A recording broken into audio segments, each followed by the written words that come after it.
வணக்கம்.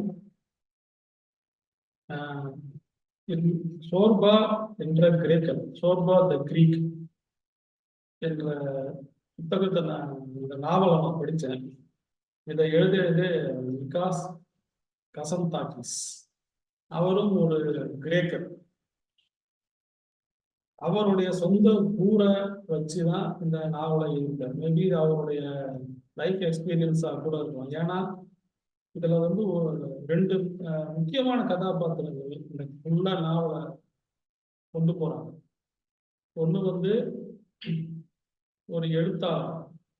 ஒரு எழுத்தாளர் உலகம் பத்தி பெருசாக தெரியாத, எப்படி வியாபாரம் பண்ணணும், எப்படி வந்து பொருள் ரீதியாக வாழணும் அப்படின்னு தெரியாத ஒரு முழுக்க முழுக்க ஒரு இயற்கையை ரசிக்கக்கூடிய ஒரு அற்புதமான எழுத்தாளர்.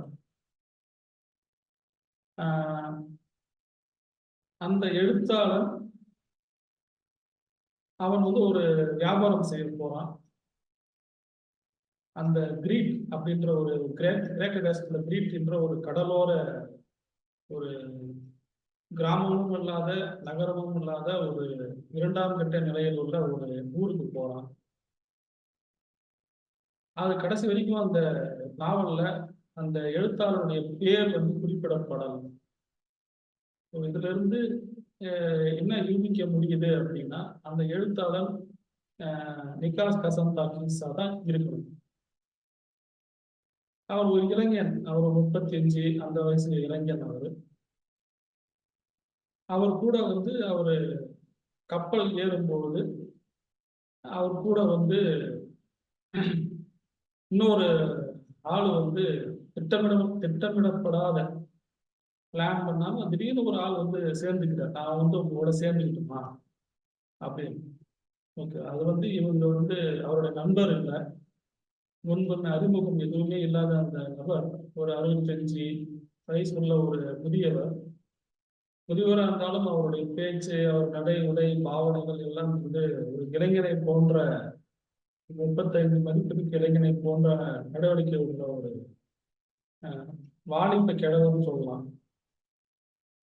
எப்படி அப்படியே அவருக்கு வந்து கேட்குறேன், நானும் உங்க கூட போகலாமா, நானும் வரலாமா அப்படின்னு.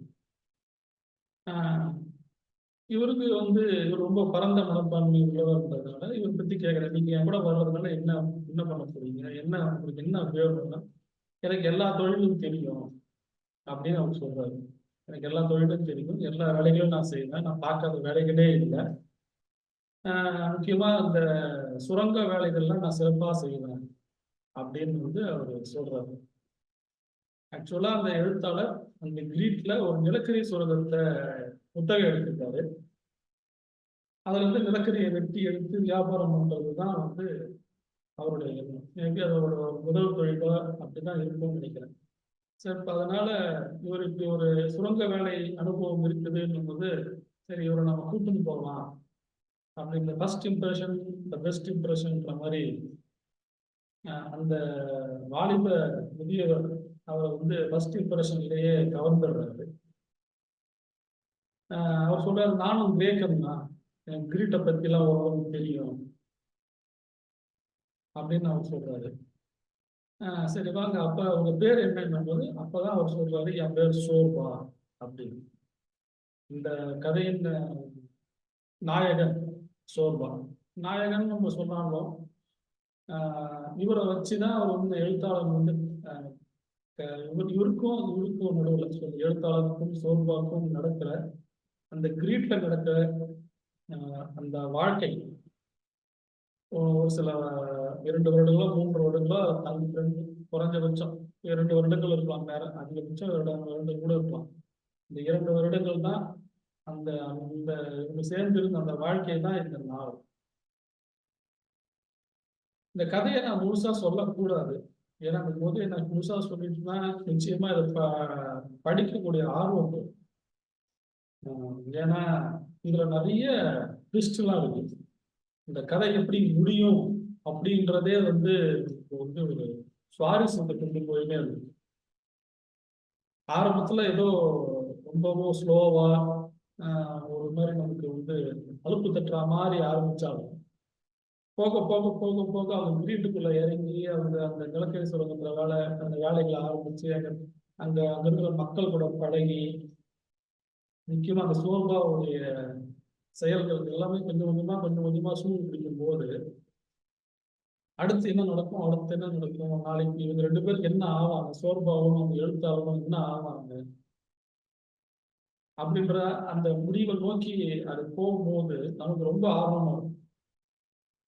இதுல இந்த எழுத்தாளர் ரொம்ப இன்னசென்ட்டான ஆளு, உலகம் தெரியாது, அவருக்கு தெரிஞ்சதெல்லாம் புத்தகங்கள் தான். நிறைய புத்தகம் படிப்பாரு. அவருக்கு அந்த புத்த மத நம்பிக்கைகள் எல்லாம் நிறைய நம்பிக்கை உண்டு. அவர் திபெத்து போகணும், திபெத் லாமாவை கூட பேசணும், அந்த புத்த கருத்துக்கள்லாம் அவர் ரொம்ப ஆக்கிரமிச்சிருந்தார். இந்த தப்பு செய்யக்கூடாது, அந்த தப்பு செய்யக்கூடாது, வாழ்க்கையில ஒரு ஐடியல் மேன் எப்படி இருப்பான் அப்படின்ற ஒரு நிறைய கொள்கைகளோட இருக்கக்கூடிய ஒரு மனிதர் அந்த எழுத்தாளர். சோர்பா அதுக்கு நேர் எதிர். அவர் ரொம்ப பிராக்டிக்கலான மனுஷன். அவர் இந்த புத்தகங்களையோ புத்தகங்கள் சொல்ற விஷயங்களையோ எதையுமே அவர் யோசிக்க மாட்டார். ஏன்னா அவரே ஒரு காவியமா வாழறார். அவரோட அந்த 65 வயசு, அந்த 65 வயசுல அவர் எல்லா அனுபவங்களையுமே அவர் பார்த்துட்டார். அவர் படிச்ச புத்தகங்கள் மனிதர்கள், எல்லா வகையான மனிதர்களையும் அவர் ஏன்னா பல நாடுகளுக்கு அவர் பயணம் பண்ணியிருக்காரு, பல வேலைகள் செய்திருக்காரு, நிறைய வேலைகள் அவருக்கு தெரியுது. அதுல ஒண்ணுதான் இந்த வேலை.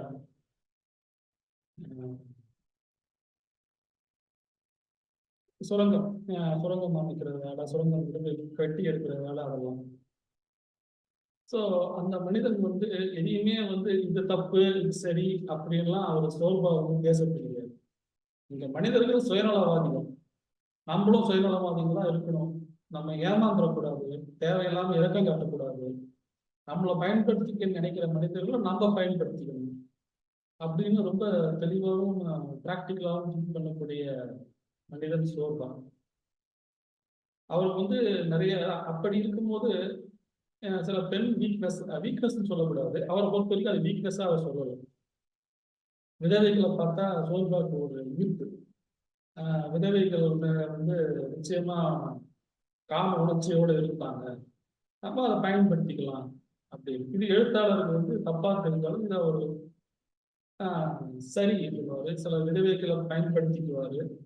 அவர் ஏற்கனவே வாழ்க்கையில ஏற்பட்ட அனுபவங்கள்லாம் நிறைய ஷேர் பண்ணுவாரு. இவரோட சோபா கூட பழக பழக பழக பழக அந்த எழுத்தாளருக்கே ஒரு குற்ற உணர்ச்சி வரும். நம்ம வாழ்ந்த வாழ்க்கையெல்லாம் ஒரு வாழ்க்கை தான். உண்மையில நம்ம வெறும் புத்தகங்களை மட்டுமே படிச்சு, வெறும் தத்துவங்களை மட்டுமே படிச்சு இதுதான் வாழ்க்கைன்னு நம்ம நினைச்சிட்டோம். ஸோ அதை தாண்டி ஒரு உண்மையான நிஜமான உலகத்தை நிஜமா வாழ்ந்து பார்த்தோம் யாரு, சோர்பான்ற மனிதன். அவன் புத்தகம் எழுத ஆரம்பிச்சானா அது வீடு இணையா ஒண்ணுமே கிடையாது. ஏன்னா அவருக்கு எல்லா சோர்பான்றவரு ரொம்ப பிராக்டிக்கலா இருக்கக்கூடியது. இந்த கதையில தெரியும். அவர் அந்த மடாலயம், முக்கியமா அந்த மதம் மதம் அந்த மத சடங்குகள், இந்த மத போதகர்கள், அவர்கள் எல்லாரையுமே சோர்பா வெறுப்பார். அவங்கெல்லாம் ஏமாத்துறவங்க, மக்களை பயன்படுத்தி காசு பார்க்குறவங்க, சம்பாதிக்கிறவங்க, அவங்களால மக்களுக்கு எந்த போஜனமும் இல்லை, அவங்களுக்கு தனிப்பட்ட முறையில ஒழுக்கக்கேடா இருப்பாங்க, அவங்க ஒழுக்கக்கேட்டுக்கு மக்கள் சாமி பேரை சொல்லி பயன்படுத்துவாங்க, சம்பாரிச்சு அவங்க பர்சனலா ஒழுக்கக்கேடா இருப்பாங்க அப்படின்றதுதான் சோர்பாவுடைய ஸ்டான்ஸ். அது இந்த கதையில பாத்தீங்கன்னா, இந்த கிரீட்ல ஒரு மலை உச்சியில ஒரு மடாலயம் இருக்கும், ஒரு கிறிஸ்துவ மடாலயம் இருக்கும். கிறிஸ்துவ மடாலயத்துல இருக்கிற அங்க எல்லாமே ஆண்கள் தான், பெண்களே அங்க போக முடியாது. அப்படி இருக்கிற அங்க சில அசிங்கமான விஷயங்கள், அப்புறம் ஏற்றுக்கொள்ள முடியாத விஷயங்கள், சோர்பா சொன்ன மாதிரி நீச்சத்தனமான பல விஷயங்கள்லாம் அங்க நடக்கும். அந்த அரசியல், அவங்களுக்குள்ள இருக்கிற அரசியல், பொறாமை, பணம் சேர்க்கிற வெறி அந்த மடாலய பாதிரியார்களுக்குள்ள இருக்கும். இதெல்லாம் நேரடியாகவே சோர்பாவும் அந்த எழுத்தாளர்களும் பார்த்து தெரிஞ்சுக்குவாங்க. அப்போ ஒவ்வொருத்தரையும் சோர்பா நான் சொன்னது சரிதான் பாத்தீங்களா அப்படின்னு அவர் சொல்லுவாரு. முக்கியமா அந்த இடத்துல அந்த கதை நாவல்ல அந்த கிரீட் வந்து நீங்க அந்த கிரீட்டுக்கே போயிடலாம். அந்த அளவுக்கு அந்த எழுத்தாளர் எழுதியிருக்காரு நிசான் கசன்தாஸ். இந்த கிரீட்ல மக்களுடைய கேரக்டர் என்ன, அங்க இருக்கிற மக்களுடைய அந்த பழக்க வழக்கங்கள் என்ன, அவங்க என்ன சாப்பிடுவாங்க, அது எல்லாமே வந்து கொடுத்து தெளிவா நம்ம கண்முன்னே வச்சிருக்காரு.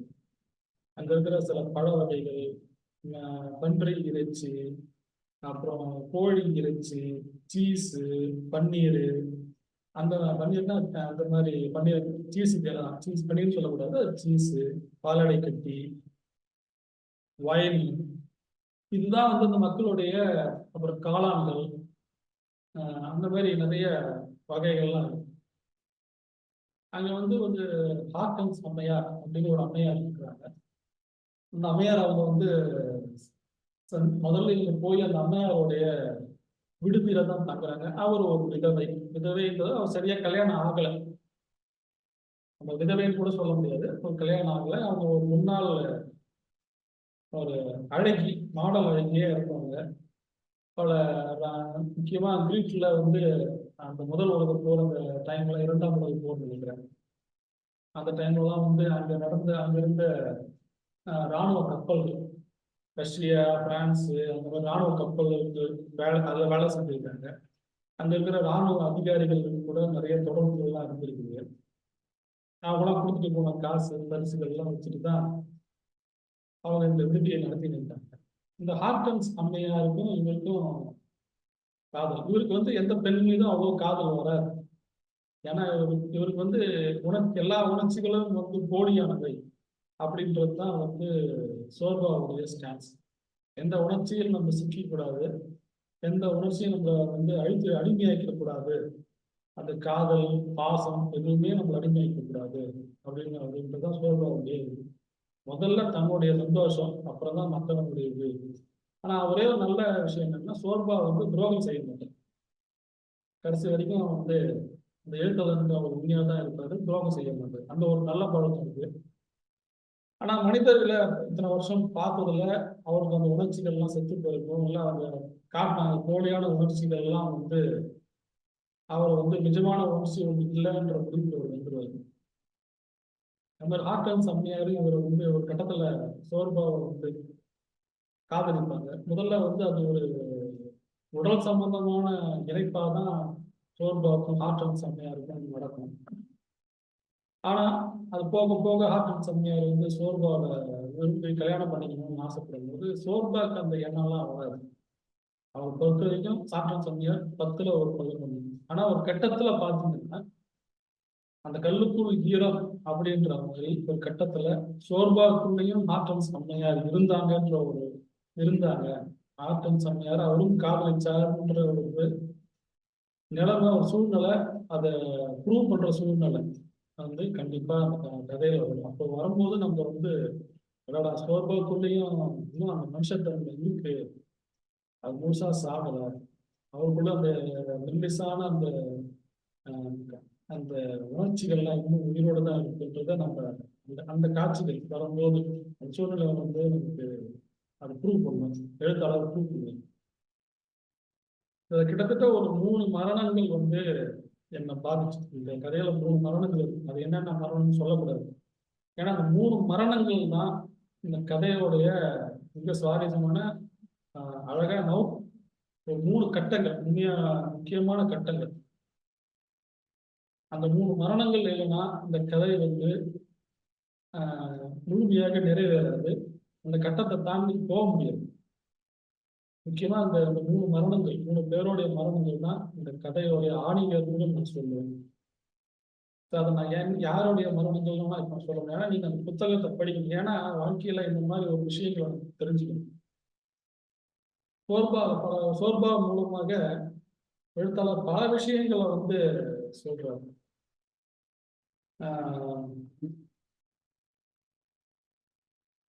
முக்கியமா பார்த்தீங்கன்னா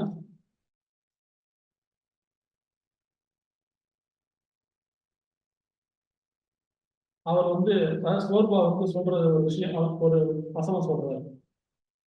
அறகுறையா ஒரு காரியத்தில் ஈடுபடுவதால் தான் சொல்ல வந்ததை அரைகுறையாக சொல்வதால் தான், அரைகுறை நல்லவனாக இருப்பதால் தான் இன்றைய உலகம் குழப்பங்களின் கூடாராக உள்ளது. எதை செய்தாலும் முழுமையாக செய்யவில்லை. ஒவ்வொரு ஆணிக்கும் ஒரு சரியான செம்மட்டி அடி போதும் வெற்றி பெறுவதற்கு. சாத்தானை விட அரைகுறை சாத்தானை கடவுள் 10 மடங்கு விரும்புகிறார் என்று தோல்வா சொல்றார். அதாவது எதையுமே நீங்க முழுசா வாழ்ந்துருங்க. நல்லவன் ஒரு பாதி நல்லவன் ஒரு பாதி கெட்டவன் இல்லாம ஒண்ணு வாழ்ந்தா முழுசா நல்லவனா வாழ்ந்துரு, இல்ல முழுசா கெட்டவனா வாழ்ந்துரு. கடவுள் வந்து சாத்தான கூட மன்னிப்பாரு, ஆனா அறகுறையா நல்லவனாவும் கெட்டவனாவும் பாதி பாதியா இருக்கிறவன மன்னிக்க மாட்டாரு அப்படின்ற ஒரு வசனங்கள் வந்து சோர்பா வந்து இதன் மூலமா எழுத்தாளர்களுக்கு வந்து பேசுறாரு. அதே மாதிரி அவர் வந்து கிரேக்க ராணுவத்துல பணியாற்றி பல கொலைகள் பண்ணியிருக்கிறார். அவர் பல கொலைகள் பண்ணும்போது பல்கேரியா நாட்டை சேர்ந்த ஒரு பாதிரியார் வந்து கொலை பண்ணியிருக்காரு. அந்த பாதிரியார் யாரு அப்படின்னு பார்த்தீங்கன்னா, அவர் காலையில பாதிரியா இருந்தாரு, நைட்ல என்ன பண்ணுவாரு, துப்பாக்கி எடுத்துட்டு போய் கிரேக்கர்களை வேட்டையாடுறது தான் அவருடைய. அதனால இவரை கொன்னணும் அப்படின்னு சொல்லிட்டு அவருடைய குதிரை லாயத்துல மறந்துருந்து அவர் குதிரைக்கு அந்த பொண்ணு போட வந்த டைம்ல அவர் பின்னாடி இருந்து தாக்கி அவரை கொண்டுடுவாரு. சோர்பா கொண்டுட்டு வந்துடுவார். அப்புறம் கொஞ்ச நாள் கழிச்சு ஒரு சில குழந்தைங்களை வந்து மார்க்கெட் வீதியில பார்ப்பாரு. அதுக்கு பிச்சை எடுத்துருக்கோம். பிச்சை எடுத்துக்கும் போது அதுல வந்து சொல்லுவாங்க இந்த மாதிரி இவர்கிட்டயே அந்த பிச்சை எடுத்து ஒவ்வொரு இடமா பிச்சை எடுக்கும் போது அந்த குழந்தைங்க வந்து அதோட நிலைமையை எடுத்து சொல்லி பிச்சை எடுக்கும். எங்க அப்பா ஒருத்தன் வந்து குதிரை லாயத்துல கொண்டுட்டான், எங்க அப்பா ஒரு பாதிரியாரு, அவன் நைட்ல வந்து கொண்டுட்டான், அன்னைக்கு வந்து நாங்க அனாதை ஆயிட்டோம், சாப்பாட்டுக்கு கஷ்டப்படுறோம்னு அவருக்கு மனசு உடஞ்சு போயிடும். ஏன்னா அப்ப வந்து போர் வெறியில இருந்த சோர்பா நம்ம ஆளுங்களை கொள்றானே அப்படின்ற வெறியில போய் அவர் கொண்டுட்டாரு. பட் அது கொன்னதுனால அவன் குடும்பமே நடுத்தருக்கு இருந்துச்சு. அதை பத்தி அவர் யோசிக்கல, அவனும் யோசிக்கல. பட் இவர் வந்து இப்ப அதை பார்த்த உடனே குழந்தைங்களோட நிலைமையை பார்த்த உடனே அவரு ரொம்ப மனசு உடஞ்சி கண்ணீர் வடிச்சு அவர்கிட்ட இருந்த எல்லா காசையும் வந்து குழந்தைகிட்ட கூட்டிட்டு போயிடுவார். ஸோ அதனால வந்து அவருக்கு வந்து அதுல இருந்து நான் ஒரு திருப்பி அப்படின்ற ஒரு சரி நான் ஒரு கிரேக்கன் அப்படின்ற எண்ணம் கூட அவருக்கு போயிடும். அவருக்கு அந்த தேசம் அந்த வெறி எல்லாமே போயிடும். அவரு இந்த வார்த்தைகளால சொல்றாரு, மனிதனை துருக்கியன், பல்கேரியன், கிரேக்கன் என்று நான் பிரித்தெழுந்த காலம் ஒன்று இருந்தது. நாம் என் நாட்டிற்காக செய்த பல விஷயங்களை நீங்கள் கேட்டால் உங்கள் மயிர்கள் செங்குத்தாக நிற்கும் தலைவா. தலைவானா அந்த எழுத்தாளர், அந்த எழுத்தாளர் தானே இப்ப அவருக்கு காசு, அவர் தலைவான்னு ஒத்துக்குவார். அப்பாவி மக்களின் கழுத்தை அறுத்தேன், கிராமங்களை எரித்தேன், கொள்ளை வன்புணர்வு ரேட்டு குடும்பத்தோடு கொலைகள்லாம் செய்தேன். இதற்காக, ஏனென்றால் அவர்கள் பல்கேரியர்கள் அல்லது துருக்கியர்கள் என்பதால் மட்டும். அடைச்சி நாசமா போவாய் பன்றியே என்று என்னை நானே அவ்வப்போது நிந்தித்துக் கொள்வது உண்டு. இப்போது நீ நாசமாய் போவாய் கழுதியே. ஆனால் இந்நாட்களில் என்னை நானே ஒரு காலத்தில் பொறுக்கியா இருந்த இவன் இன்று ஒரு நல்ல மனிதன் என்று சொல்கிறேன். அவர்கள் கிரேக்கரா, பல்கேரியரா, துருக்கியரா இருந்தால் எனக்கு என்ன? அவன் நல்லவனா கெட்டவனா? அதுதான் இப்போது என் மனதில் தோன்றும் கேள்வி. நான் மேலும் வயது ஆக ஆக நான் இன்னும் கடைசி காவலுக்கு மீது ஆணையா சொல்கிறேன் தலைவா, அந்த கேள்வியும் கேட்காமல் இருக்க வேண்டும் என்று வெளியிட்டேன். அதாவது அவன் நல்லவனா கெட்டவனா கூட கேட்க கூடாது அப்படின்னு அவர் முடிவுக்கு வராது. அந்த அளவுக்கு முதிர்ச்சி அடையாதுன்னு அவர் சொல்றாரு. நல்லவனும் கெட்டவனும் அவனுக்காக நான் பரிதாபம் கொள்கிறேன். அனைவருக்காக ஒரு மனிதனை பார்த்தாலே என் உறுப்புகள் இறங்குகின்றன. அதாவது அவர் மெர்சி இறக்கம் கொள்றாரு. அவனை ஒரு பொருட்டாக நான் கருத்துவில்லை என்று நடித்தாலும் என்னால் பரிதாபம் கொள்ளாமல் இருக்க முடியவில்லை. இதோ பாவப்பட்ட ஒரு மனிதன், அவனும் உண்டு அருந்தி காதலித்து பயந்து எல்லா உணர்ச்சிகளும் அவனுக்கு ஏற்படுகின்றன. அவன் யாரா இருந்தால் என்ன? அவனும் கூட கடவுள் சாத்தால் இனியால் பாதிக்கப்பட்டவன்.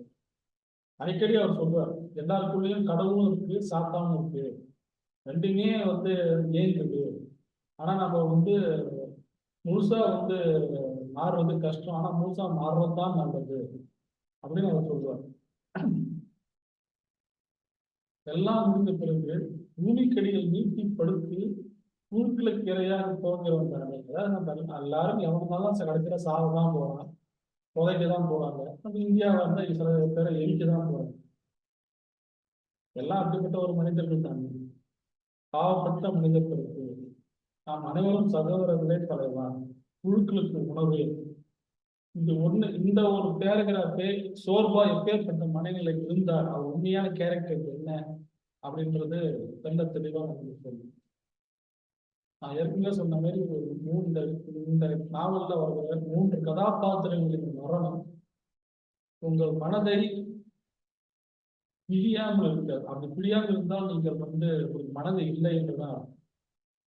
அதற்கு முதல் 2 மரணங்கள் உங்களை சோகத்தில் ஆகும். முதல் 2 மரணங்கள் உங்களை சோகத்தில் ஆகும். கடைசியாக நிகழும் மரணம் உங்களை சந்தோஷப்படும். அந்த மரணம் வந்து உங்களை சந்தோஷப்படும். உங்களுக்குள்ளே ஒரு விடுதலை உணர்வை வந்து தூண்டிவிடும். அப்படிப்பட்ட ஒரு அற்புதமான மரணம் கடைசி. எல்லாரும் இந்த புத்தகத்தை படிக்க, ஏன்னா ஒரு கதையை நான் சொல்ல முடியாது, சொல்லவும் கூடாது. எல்லாரும் இந்த புத்தகத்தை படிக்கணும். சில சமயத்துல நம்ம சோர்பாவா மாதிரியே இருந்துடலாமோ, சோர்பா மாதிரி முக்கால்வாசி நம்ம பார்க்குற மனிதர்கள்லாம் இந்த சுயநலவாதங்கள். நம்ம சோர்பா மாதிரி இருந்தாதான் இந்த உலகத்துல வாழ முடியும், சஸ்டெயின் ஆகும். அதனால அது மாதிரி அதுக்காக அவர் மாதிரியே வந்து பெண்களை பயன்படுத்திக்கணும், நல்லா தண்ணி அடிக்கணும், அப்படிலாம் இருக்கணும்ன்ற அவசியம் எல்லாம் கிடையாது. பட் அவர் மாதிரி பிராக்டிக்கலா திங்க் பண்ணி நம்ம ஏமாந்து போகாம இருக்கணும்ன்றது தான் என்னுடைய எண்ணம். சோர்பா த கிரீக் என்னை ரொம்பவும் பாதித்த ஒரு அற்புதமான நாவல். நன்றி, வணக்கம்.